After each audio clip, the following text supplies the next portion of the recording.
යේසුස් වහන්සේගේ නාමයෙන් ආශිර්වාද වැලි කතරේ දියදාරාව ඩුබායි සිට කිංස් රිවයිවල් ජාත්‍යන්තර සභාවේ ඒ ප්‍රධාන සේවයේ සිට ඔබට පැමිණෙනවා. ඔබ දෙවියන් වහන්සේ වෙත මේවා අහලා ලං වෙන්න තව කිට්ටු වෙන්න උන්වහන්සේගේ බලය ක්‍රියා කරන්න යනවා.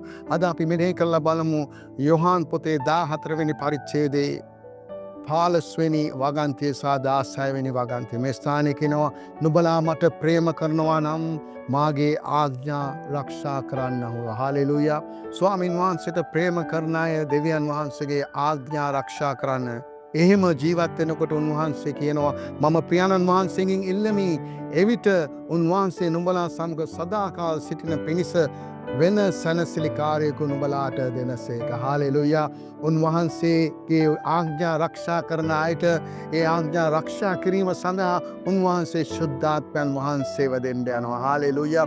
ආත්මයන් වහන්සේ තමයි අපට ආඥා රක්ෂා කරන්න උදව් කරන්නේ. ඒ නිසා අපි උන්වහන්සේගේ ආඥා රක්ෂා කරමින් යන්න අද දවසේදී ශුද්ධාත්මයන් වහන්සේගේ මඟ පෙන්වීම ඉල්ලගමු. ජේසුස් වහන්සේ ඔබට ආදරේ උන්වහන්සේ ළඟදීම පැමිණෙන අපව ගෙන යන ජේසුස් පිහිටා.